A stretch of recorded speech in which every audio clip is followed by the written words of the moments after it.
যেদিকে যায় অসুবিধা নাই, আমি খাইলে নেই, আমি আর মরতে চাই না। যে মাত্র ঘর থেকে হাত তুলেছে, কে গিয়ে দরজা জানালা খুলতো, তার মন চায় একেবারে বেড়াশোনা ভাগ্যা সবাই ভালাইছে, কারণ বেদনা যদি উপরে পড়ে বাঁচবে না। এমনি ভাইয়ের কাছে গেছে, বাইরে এবার বুঝতে পারছি দুনিয়াতে কে আপন আর কে পর। ও ভাই, দুনিয়ার যে বেদনা নিয়ে মরতে পারে না, মরতে পারে, এমন বেদনা যখন আব্বা নিল না, এমন বেদনা যখন মা নিল না, এমন বেদনা যখন আপনার বউ বাচ্চা নিল না, তাহলে বোঝা যায় কবর জগতের বেদনা, কবর জগতের শান্তি সুখ খাইয়া যে শান্তির মোকাবেলা কি হবে, এই শান্তি অন্য কেউ নিবে না। ও ভাই, তারা তোমাকে নৈরাশ করে দিল। ও ভাই, এখন সময় আছে, সুদ সারণ, ঘুষ সারণ, তওবা করেন। ও ভাই, ভালো করে নামাজ পড়েন, আল্লাহর ইবাদত বন্দেগি করেন। সবাই আপনাকে তাড়া দিল, সবাই নৈরাশ করে দিল। কোন গুনাহগার যদি আল্লাহর দরবারে শুকর হয়, তওবা করে, মহান আল্লাহ রাব্বুল আলামিন তার বান্দা-বান্দীকে খালি হাতে ফিরিয়ে দিবেন না। এই পৃথিবীতে সবাই যখন আমি আপনি পৃথিবী থেকে বিদায় হয়ে যাব, কান্নার কোনো সীমা থাকবে না। সবাই এসে কাঁদবে, আত্মীয়-স্বজন সবাই কাঁদবে, কিন্তু কান্নার আওয়াজ কখনো তা শুনবে না। রূহ চলে যাবে আসমানে। এরপরে যখন আমি আপনি মনটাকে যখন নাকি কবরে নিয়ে যাই, কবরে নিয়ে যখন নাকি নিচে নামায় দেই, বাঁশ উপরে দিয়া মাটি উপরে দিয়া যখন নাকি মনটাকে রেখে চলে আসি, মনটাকে রেখে আসার সাথে সাথে রূহ ছিল আসমানে, মনটা কবরে যাওয়ার সাথে সাথে আল্লাহ রাব্বুল আলামিন এই রূহ ওই মনটার দেহের সাথে মিল করে দেন। সুবহানাল্লাহ। রূহ ছিল আসমানে, আর দেহ ছিল জমিনে। দেহ যখন নাকি কবরের মধ্যে রাখা হবে, ওই সময় আমার আল্লাহর ভিতরে রূহ দেওয়া হবে। রূহ দেওয়ার পরে আমি আর আপনি কান্নার কোনো সীমা থাকবে না। হাদিসের মধ্যে এসেছে, এমন ভাবে আমি আপনি যখন মনটাকে রেখে চলে আসি, চলে আসার সাথে সাথে এমনি মনটার ভিতরে যখন রূহ দেওয়া হয়, আর আমি আর আপনি যখন হেঁটে এসে চলে আসি, মনটা তখন কবরবাসী তখন ডাকতে থাকে, মনটা তখন ডাকতে থাকে, ওই আমার সন্তান, তুই আমাকে রেখে চলে যাচ্ছ, চিন্তা করেন কত তাড়াতাড়ি হয়েছে। তুমি যে আমাকে রেখে চলে যাচ্ছ, এই অন্ধকার কবরে আমি কেমনে থাকবো? আমার ডাইনেও মাটি, বামেও মাটি, উপরেও মাটি, সামনেও মাটি, নিচেও মাটি, পিছনেও মাটি। তুমি যে আমাকে রেখে চলে যাচ্ছ, কিন্তু এই কবরে আমি একা একা কেমনে থাকবো? তখন কাঁদতে থাকবেন, এলাকাবাসীরা আমাকে ছেড়ে দেয় না, ও আমার সন্তান আমাকে ছেড়ে দেয় না। স্বামীকে রেখে রেখে বলবে, স্ত্রী স্বামী গো, আমাকে ছেড়ে দেয় না। এই অন্ধকার কবরে আমি থাকতে পারবো না। আপনারা আমার পায়ের আওয়াজ মোটা শুনবে, কিন্তু তাদের আওয়াজ আমরা শুনবো না। বলুন, যদি লক্ষ লক্ষ মাইল করে যদি বিদেশের সন্তান তাদেরকে উড়ে আওয়াজ শোনা যায় কিনা? আওয়াজ শোনা যায় না। লক্ষ লক্ষ মাইলের দূরে আওয়াজ শোনা যায়, শুনতে পারবে, কিন্তু আজ যদি আমার আপনার বাবা মা পৃথিবী থেকে বিদায় হয়ে যায়, 3.5 হাত মাটি নিজের খবর কেউ নিয়ে যাবে। আত্মীয় স্বজনের জন্য মনটা কাঁদবে। ওই লোকটা যদি পৃথিবী থেকে বিদায় হয়ে যায়, লোকটা যদি মুমিন হয়, মুমিনের কবরের অবস্থা ধাপে ধাপে এরকম হবে। মুমিনের কবরের অবস্থা ধাপে ধাপে কিরকম হবে? মুমিন যখন নাকি কবর জগতে চলে যাবে, কবরে যাওয়ার পরে লোকটা যদি নামাজি হয়, লোকটা যদি সেজদাওয়ালা হয়, আসরের পূর্ব মুহূর্তে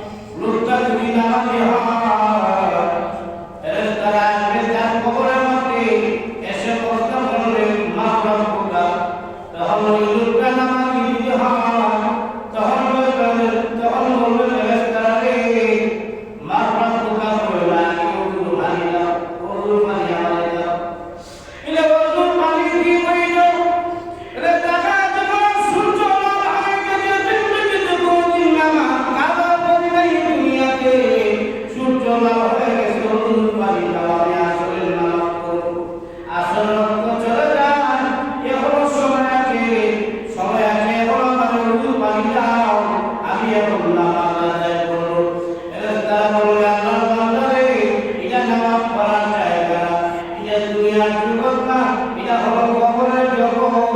ও আল্লাহর বান্দা, এখানে নামাজ পড়তে হয় না, তখন মহান আল্লাহ রাব্বুল আলামিন মুমিনের কবরটারে জান্নাতের বাগান বানায়া দিবেন। সুবহানাল্লাহ। এই করে একটা দাম। দুই নম্বর দাম হলো মুমিন যখন কবরে যাবে, হাদিস শরীফের মধ্যে যদি কোন মুমিন যদি কোরআন পড়া হয়, কোরআন যদি বেশি বেশি করে পড়ে থাকে, মৃত্যুর পরে কবর জগতে কোরআনটা সাথী হয়ে যাবে। সুবহানাল্লাহ। মুমিন যখন কবর জগতে যাবে, এমনি কবরের দুইটা পা দুই দিকে চলে যাবে।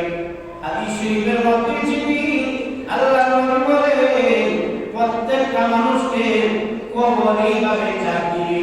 আল্লাহ রাসূল বলেন, প্রত্যেকটা মানুষকে কবর এমন জুড়ে চাপ দিবে, একটা পাথরে হাতটি ভেঙে আরেকটা পাথরে হাতটি ভিতরে এইভাবে ঢুকে যাবে। মৃত্যু ওই সময় কবরের যন্ত্রণা থেকে কেউ রেহাই পাবে না, কবরের চাপ থেকে কেউ রেহাই পাবে না। এমন সময় লোকটা যদি মুমিন হয়, এমন সময় একটা পাখি তার বুকের উপরে বসে দেখবে। আপনি যখন বলবেন, পাখি তুই আমার উপরে কেন বসে গেলি, পাখিটা দিয়ে বলবে, আল্লাহ বান্দারে, আমি পাখি না, আমি হলাম আল্লাহ তাআলা কোরআন শরীফের সুবহানাল্লাহ। তুমি চিন্তা করো, আমি টাকা না দিলাম, যতক্ষণ পর্যন্ত তোমার কবরটা জান্নাতের বাগান না হবে, ততক্ষণ পর্যন্ত তোমাকে ছেড়ে যাব না। সুবহানাল্লাহ। আরেকটা দাম হলো, মুমিন যখন পৃথিবী থেকে বিদায় হয়ে যাবে, বিদায় হওয়ার পরে মুমিনের কবরের দুইটা পা দুই দিকে সরে যাবে। সরে যাওয়ার অর্থ হলো চাপ দিবে না, এমন না, স্পিড বাড়ানোর জন্য মুমিনের দুইটা কাঁধ পা দুই দিকে সরে যাবে, স্পিডটা বাড়ানোর জন্য। আপনি যখন চিন্তা করে যাবেন, আরে এখন রাতে কি আলাদা, এমনি যখন আপনি কবরের দুইটা পা দুই দিকে সরে যাবে, এমনি আপনি দেখা দেখবেন ডান দিকে একজন যুবক দাঁড়ায় আছে, বাম দিকে একজন যুবক, মাথার কাছে একজন যুবক, পায়ের কাছে একজন যুবক দাঁড়ায় আছে। আপনি যখন বলবেন, তোমরা দাঁড়ালে, আমার চতুর্দিকে দাঁড়ায় আছো, আমার বাপ মার সাথে তোমাদের চেহারা মিলে না, আমার ভাই বোনদের সাথে তোমাদের চেহারা মিলে না, আমার আত্মীয় স্বজন কারোর সাথে তোমাদের চেহারা মিলে না, তোমরা কারা আমার চতুর্দিকে দাঁড়ায় গেছো, এমনি এমনি ডান দিক থেকে আওয়াজ দিবে, আসসালাতু আন ইয়ামিনি, আল্লাহ বান্দারে, আমি হলাম তোমার দুনিয়ার টাকাকালীন নামাজ পড়ানো। ডান দিক থেকে আওয়াজ হবে, আসসালাতু আন ইয়ামিনি, আমি হলাম তোমার দুনিয়ার টাকাকালীন নামাজ। সুবহানাল্লাহ। বাম দিক থেকে আওয়াজ হবে, ওয়াযাকাতু আন শিমালি, আমি হলাম তোমার দুনিয়ার টাকাকালীন যাকাত এবং দান সদকা। মাথার কাছ থেকে আওয়াজ আসবে, ওয়াল কুরআনু ইনদারাসি, আমি হলাম তোমার দুনিয়ার টাকাকালীন কোরআন তেলাওয়াত। মাথার কাছ থেকে এবারে পায়ের কাছ থেকে পায়ের কাছ থেকে আওয়াজ আসবে, ওয়াসিয়ামু ইনদারিহি, আল্লাহর বান্দা, আমি হলাম তোমার দুনিয়ার টাকাকালীন রোজা। তাহলে ডান দিকে নামাজ, বাম দিকে যাকাত এবং দান সদকা, মাথার কাছে কোরআন, পায়ের কাছে হলো রোজা। তখন আমি কি বলবো, ও আল্লাহ বান্দা, কবরের দুই পা দূরে সরে গেছে, চিন্তা করতেছ তোমাকে আযাব দেওয়া হয়, চিন্তা করো না, আমরা তোমার চতুর্দিকে আমল করায় দিলাম, আজকে তোমার কোনো কিছু কাজে লাগবে না, তোমার শাস্তি কখনো লাভ হবে না, কিন্তু আমরা তোমার চতুর্দিকে দাঁড়ায় গেলাম, চিন্তার কোনো কারণ নাই, যতক্ষণ পর্যন্ত আমরা আমল তোমাকে জান্নাতে না পৌঁছাবো, আল্লাহর কসম একটা মুহূর্তের জন্য তোমাকে ছেড়ে যাব না। তাহলে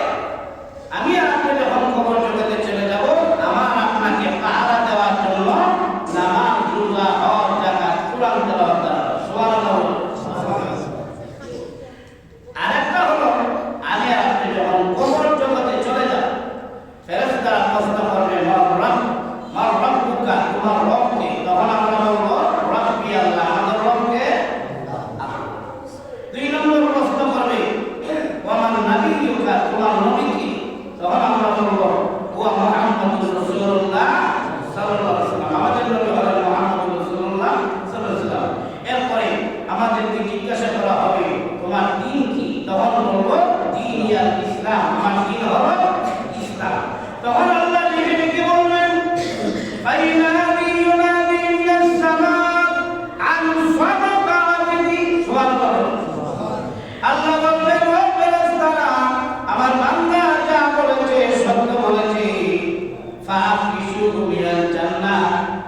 আল্লাহ রাসূল বলে ওই সময় আল্লাহ বলবেন তার গায়ের মধ্যে জান্নাতের পোশাক পরায়া দাও, সুবহানাল্লাহ। ওয়া ফাফিশু মিনাল জান্নাহ ওয়া আলবিসু মিনাল জান্নাহ। আল্লাহ বলবেন তার কবরের মধ্যে জান্নাতের বিছানা বিছায়া দাও এবং তার গায়ের মধ্যে জান্নাতের পোশাক পরায়া দাও। ওয়াফতাহু লাহু বাবান ইলাল জান্নাহ। এই বস্তের জবাব যদি আমি আর আপনি দিতে পারি, আমাদের কবরের সাথে মহান আল্লাহ রাব্বুল আলামিন জান্নাতের যোগাযোগ তৈরি করে দিবে। এবার বলুন তো দেখি, আমি আর আপনি যে কবর জগতে চলে যাব, আমাদের কবরে কি টাকা পয়সা যাবে? না। বাবাটা দিয়ে না, আমরা টাকা পয়সা যাবে যাবে না। তাহলে গাড়ি বাড়ি কিছু জমি আমার সাথে বলে দেবো, এটাও বলতে না। তাহলে যাবে কি ঈমান এবং আর যাবে কি ঈমান এবং এই জন্য কবর জগতে আমি আর আপনি যখন চলে যাব, মুমিন হলে আমাদের আরাম আছে কবর জগতে। আর যদি বেঈমান হই বা পিষ্ট হই, তাহলে শাস্তির কোনো অভাব নেই, অনেক শাস্তি হবে। এবার বলুন তো দেখি, পাপ করেছি আমি, শাস্তি নিবে আরেকজন? আমাদের এলাকার মানুষই আমরা আমার কথা বুঝেন না। পাপ করেছি আমি, শাস্তি পাপ নিবে আরেকজন? তারা বলেন পাপ করেছি আমি, এটা ভাগিদার কি আরেকজন হবে? সুদ খাইছেন আপনি, শাস্তি নিবে আরেকজন নিব? সুদ খাইছেন আপনি, শাস্তি নিবে আরেকজন? না, আমাকে নিতে হবে। এ হত্যাগিরি করছেন আপনি, শাস্তি আমাকে নিতে হবে। জুলুম করেছেন আপনি, শাস্তি আমাকে নিতে হবে। আপনি বাটপারি করেছেন, এই শাস্তি আপনার উপরেই করবে। আপনি নামাজ পড়েন নাই, শাস্তি আরেকজনে দেব না, আপনারই দেব। তাহলে বুঝা যায় কবর জগতে আমার আপনার শাস্তির ভাগ কেউ নিবে না। কবর জগতে আমার আপনার শাস্তির ভাগ কেউ নিবে না। দুনিয়াতেই অনেক সময় নেই, বলবো না অসুবিধা হচ্ছে, দুনিয়াতেই অনেক সময় নেয় না। লক্ষ্য করে দেখে একটু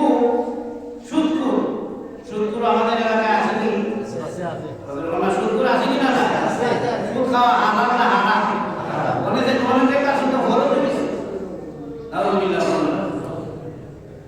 সুদ খাওয়া হারাম না হারাম? কোন যদি উঠা এর শুধু হিসাব করে লাভের লাভ লাভের লাভ লাভের লাভ, গানে একটা মানে কি লাভের লাভ লাভের লাভ। শুরু হয় একটা কাজ লিখে যায়, ওনার সাথে সম্পর্ক। দেখো ভাই, ঘুম থেকে উঠে গেছে লাভের লাভ লাভের লাভ, লাভের লাভ কি?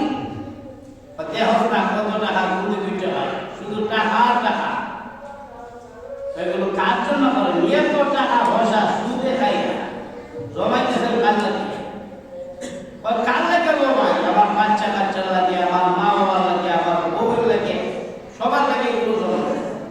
আসলে মা বাবাদের সুখে খুশের সাথে লিপ্ত হইয়া ধনী হইতে চাই যখন না চায় সন্তানের ভবিষ্যৎ করে দিত, তবে সুজা রাস্তা না গিয়ে অন্য রাস্তা যায় অনেক সময়। এগুলো আমি আমার বাপের লাগিয়ে করি, আমার মায়ের জন্য করি, আমার বাচ্চা কাচ্চা বউ বাচ্চা কাচ্চার জন্য করি। তখন আপনি তাদের জন্য করতেছেন, এরা তো আপনার আপন না। এরপর মা বাপ বউ বাচ্চা কাচ্চা যদি আপন না হয়, আপন আমার কেনা? এরা যদি আমরা আপন না হয়, এত কিছু এদের জন্য করি, এরা আপনাদের কে হবে? তখন বলে না, তারাও আপনার আপন না। তখন ভাই ওয়াজ দিয়া করো মসজিদ, ওরা ওয়াজ করা দরকার নেই। এর অর্থ হলো আমি সুদ ছাড়বো না। একদিন দুই দিন তিন দিন বুঝায়, কিন্তু এ আর সুদ ছাড়ে না। বিশ্বে গেছে একেবারে আরামের সাথে। শরীরে যদি সামান্য আরাম থাকে, ওই শরীর আল্লাহ জান্নাতে যাবে না। আচ্ছা যা, এ নিয়ত করলো ছাড়বে না, বাইরেও আবার বুঝানো ছাড়ে না। অনেক চমক টমক খায়, কিন্তু বোঝানো ছাড়ে না। একদিন বড় ভাইটা মনে মনে চিন্তা করতেছে, সে যে আমার কেউ আহন না, আহন মানুষ রক্তের মানুষ আবার বড় হয় কি একটু জিজ্ঞাসা দরকার। তারা ডাক দিছে, ছোট ভাই আমার সাথে আয়। বলে কই যেতাম? বলে ক্ষেত্র ভাই আয়। ক্ষেত্র লইয়া গেছে, ক্ষেত্র গিয়া জিজ্ঞাসা, ছোট ভাই রে তুই যে আমার প্রতিদিনই বুঝাস, আমার মা মারা হল না, বাবা মারা হল না, আমার বউ মারা হল না, বাচ্চা কাচ্চাও হল না, তো আহন না যে এটা কেমনে আমার বুঝা? তখন হয় ভাই এরা যে আহন না, আমি অবশ্যই আপনাকে বুঝাইতে পারবো। বলে বুঝাস না কেমনি? তখন হয় হাদিসের মধ্যে এসেছে, মরার আগে মহিলা দেহ তখনই বুঝবাই কে আহন আর কে পর। এটা বুঝেনি কিনা? এটা হইল গিয়া সুখের সাথী সবাই আছে, কিন্তু দুঃখের সাথী সবাই আছে নাকি? সুখের সময় চা খাইবেনি দৌড় দিয়ে যাবেন, বিপদের সময় আলাদা যায় তখন দেখি না। তখন বুঝতে হলে মরার আগে মরতে হবে। বড় ভাইটা বলতে হলে কি হাসি লাগতে দেবো? বলে না, হাসি লাগা লাগতো না। আপনি মরার একটা ভাব ধরে দেন, মরছে এরকম একটা ভাব ধরে বাপ ধরে আপনি থাকবেন। আর আমি যতক্ষণ পর্যন্ত না বলবো ততক্ষণ পর্যন্ত আর কথা বলবেন না। মরার ভাব ধরছে।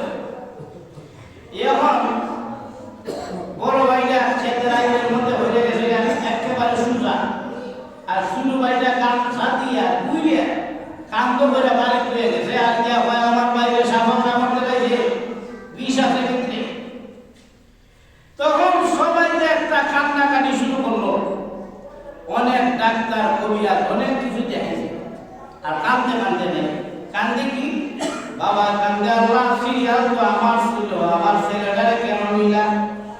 মাও কান্দে আল্লাহ সন্তানের লাভ থেকে আমার সহ্য হয় না। বউ কান্দে, সবাই তো কান্দো নাকি? কান্দো না? বউ কান্দে কি? ওইটা কি? সোনার জীবন বিহলে রে, সোনার জীবন বিহলে জামাই করে গেছে। এখন অনেক ডাক্তার কবিরাজ দেখাইল, কিন্তু পেটের ব্যথা ভালো হয় না। তখন ডাক্তার কবিরাজ দেখানোর পরে ছোট ভাইটার কাছে গেছে, সবাই মিলিয়া, বাপ মা মিলিয়া। কে বলে এ ছেলে অনেক ডাক্তার কবিরাজ দেখাইলাম, ভালো হলো না, তুই তো তার দিকে যাস, উদুরার সাথে তোর সম্পর্ক ভালো, তোর কাছে কি কোনো ফুটু নাই? আসলে তো সব ফু তার কাছে আছে, এই তো সব খবর জানে, তোমার কাছে কি কোনো ফুটু নাই? তখন বলে আমার কাছে অবশ্যই ফু আছে। বলে কেমন ফু? এমন একটা জারা দিব, সেই জারা দেওয়ার পরে সব বিষ আমার হাতের মধ্যে হলো, কিন্তু এই বিষ, এই ব্যথা আমার হাতের মধ্যে রাখতে পারবো না। রাখলে আমি মারা যাবো, অন্য কাউকে দিতে হবে, আর আমার ভাই দিতে হবে। সুবহানাল্লাহ, সুবহানাল্লাহ। এটা কে সুবহানাল্লাহ বলছে? এত এটা ঘুরাইতেছে, বুঝতে পারবি? এটা নাকি মরে গেছে গাই বেটা, আল্লাহ সুবহানাল্লাহ। যে বেটা কাম সাদিয়া হয়ে গেছে উঠানের মধ্যে, এই বেটা মরে গেছে গা, এত চিন্তা। তখন বলে ঠিক আছে, অসুবিধা নাই, তুই একটা ফু দেন। এমনি সে একটা ফু দিল, আর গামছা করে দিয়ে পায়ের ভেড়ের মধ্যে একটা মুসুর দিল। মুসুর দিয়া বলে এই যে সব ব্যথা, সব বিষ আমার উপরে বসে, এখন সবগুলো আমার হাতে, এখন অন্য কাউকে দিতে হবে না, হয়তো আমার ভাই আর বাঁচবে না। তখন সবাই কাছে সে এক একজন করে সবাই কাছে গেল। প্রথমে আব্বার কাছে গেল, কারণ আব্বা বলেছিল আল্লাহ সিরিয়াল তো আমার ছিল, আমার সন্তান কেন নিলা? বিষটা লইয়া, বেচারা লইয়া আব্বার কাছে গেছে। আব্বা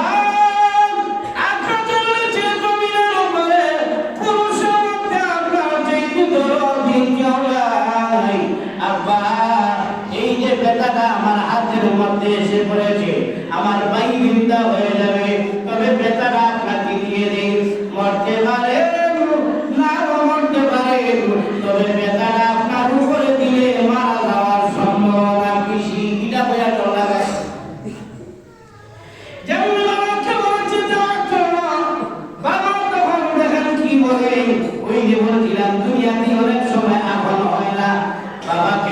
বিষ দিতে যায়, বাবাকে যখন বেতা দিতে যায়, বাবা যখন বলে একটা মরে গেলেই বলা তো আমারে মাইরা কি লাভ। আগে কি কইছে ওই যে আল্লাহ জিয়ার ছিল আমার গুনারে লাগে দিলা, আর এখন কই একটা মরে এটা ইলাই বলা আমার মাইরা কি লাভ। তখন বলেন তো দেখি এই যে ভাবে এই কথাটা কইছে এই যে হুইয়া দিছে সাতজন দিছে আর কামসা দিছে এই কেউ তো আছে না আমারই আছে না।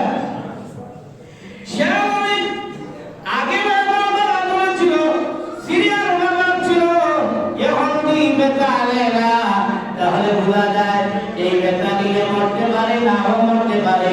এমন বেটা যখন দুনিয়াতে আমার বাবা নেয় না, সুদ খাইয়া দে সাদা নৌকা ব্যক্তি কবর জগতে হব, এই সুদের শাস্তি আমার বাবা নিবে না। এবার বেটা নিয়ে চলে গেছে মায়ের কাছে, মার কাছে গিয়ে বলে মা গো আপনি না বলেছেন সন্তানের লাশ থেকে সহ্য হয় না, ও মা তাহলে বেটাটা আপনাকে দিয়ে দিই, মরতে পারেন নাও মরতে পারেন, তবে মারা যাওয়ার সম্ভাবনা একটু বেশি। এইমাত্র এই কথা বলেছে মা যখন ডাকি বলেছিল রে তোর বাবা পুরুষ হইয়া বেটা নিল না, আর আমি মহিলা মানুষ হইয়া এত বড় বেটা কেমনে নিলে বলেন যদি এই কথাটাকে হ্যাঁ বলতেছে না আমার যেই বেটা নিলে মরতে পারে নাও মরতে পারে, এমন বেটা যখন আমার মানে না কবর জগতে আমার পাপের শাস্তি আমার মা নিবে না, বুঝে লেগেছে। তখন নিয়ে গেছে এই তার বউয়ের কাছে, বাবির কাছে বেটারা নিয়ে গেছে। বউ বলছিল সোনার জীবন বিফল হয়ে গিয়েছিল, এবার নিয়ে গেছে বাবির কাছে বেটারা। বাবি আপনিও বলেছিলেন সোনার জীবন বিফল হয়ে গেছে, তাহলে রূপার জীবন রাখিয়া কি লাভ। বাবি গো বেটারা তাহলে আপনার উপরে ছেড়ে দিই। তখন বউ ডাক দিয়ে বলে বাবা হইয়া সন্তানের বেটা দিল না, কলিজার টুকরা মা হইয়া সর্বদানি মা হইয়া সন্তানের বেটা দিল না। আমি কি ভাবি ঘর থেকে দুটো করে বিয়া হইয়াছিলাম তার বেটা দিবার লাগে, তাহলে বলেন তো দেখি বেটা দিয়েছে নাকি না? আমার কথাই বুঝে না, বেটা দিয়েছে বেটা নেই নাই কেন নাই? বেটা দুনিয়ার শান্তি নিতে রাজি হলো না, আর হে তো কামসা নিজে বলেছে বাহারে যে শাস্তি নিলে যে বেটা নিলে মরতে পারে নাও মরতে পারে, এমন বেটা যখন আমার বউলে না, তাহলে বোঝা গেল কবর জগতে সুদের শাস্তি আমার স্ত্রী নিবে না। চাষাটা এবার বেটারা নিয়ে গেছে তার বাচ্চা কাচ্চাদের দিকে, এ দেখা দেখে এরা রানী সুটা লইয়া রেখি, ও চাষা বেটা দুই দিকে লইয়া তোমার মাথা বাইরে গেলে তখন সে অনেক তাহলে কাউকে যখন বেটা দিতে পারবো না, হাতের মধ্যে আমি রাখতে পারবো না, কারণ রাখলেই আমি মারা যাবো। ওর দিকে হাত তুলছে আর বলে বেটা যেদিকে যায় অসুবিধা নাই আমি ছেড়ে দেই, আমি আর মরতে চাই না। যেই মাত্র ওর দিকে হাত তুলেছে কে গিয়ে দরজা জানা করতো, তার মন চায় একেবারে বেড়াশোনা ভাগ্যা সবাই ভালাইছে, কারণ বেটা দিদি উপরে পরে বাঁচবে না। এমনি ভাইয়ের কাছে গেছে, বাইরে এবার বুঝতে পারছি দুনিয়াতে কে আপন আর কে পর। ও ভাই দুনিয়ার যে বেটা নিয়ে মরতে পারে না মরতে পারে, এমন বেটা যখন আব্বা নিল না, এমন বেটা যখন মা নিল না, এমন বেটা যখন আপনার বউ বাচ্চা নিল না, তাহলে বোঝা যায় কবর জগতের বেটা কবর জগতের শান্তি শুরু খাইয়া যেই শান্তির মোকাবেকি হবে এই শান্তি অন্য কেউ নিবে না। ও ভাই তারা তোমাকে নৈরাশ করে দিল, ও ভাই এখন সময় আছে সুদ ছাড়ুন ঘুষ ছাড়ুন তওবা করেন, ও ভাই ভালো করে নামাজ পড়েন, আল্লাহর ইবাদত বন্দেগি করেন। সবাই আপনাকে তারা দিল, সবাই নৈরাশ করে দিল। কোন গুনাহগার যদি আল্লাহর দরবারে শুকর হয় তওবা করে, মহান আল্লাহ রাব্বুল আলামিন তার বান্দা বান্দীকে খালি হাতে ফিরিয়ে দিবেন না। এজন্য আমি আর আপনি যখন কবর জগতে যাব, আমার আপনার নিজ নিজ পাপের শাস্তি নিজেকেই বহন করতে হবে, অন্য কেউ বহন করবে না। তাহলে মূল আলোচনাটা করতে চাইছিলাম, যে আলোচনাটা হলো আমি আর আপনি পৃথিবী থেকে বিদায় হওয়ার পরে কবর জগৎ থেকে হাসরের ময়দানে ওঠার আগ পর্যন্ত যেই সময়টা, এই সময়টাকে বলা হয় আলেমের মধ্যে কবরের জগৎ। ওই কবরের জগতে মুমিন হবে শান্তি, আর যদি বেঈমান হয় তাহলে শাস্তির কোনো অভাব নাই। সামনে রমাদান মাস আমাদের সামনে, আমাদের প্রত্যেকের উচিত আমাদের জীবনকে গুছিয়ে নেওয়া, ইবাদত বন্দেগীর জন্য মন মানসিকতা তৈরি করা, রমজান মাসের রোজাগুলো পরিপূর্ণভাবে আদায় করা, তারাবির নামাজগুলো আদায় করা। আল্লাহ পাক আমাদের প্রত্যেককে তৌফিক দান করুন, সবাই বলে আমিন।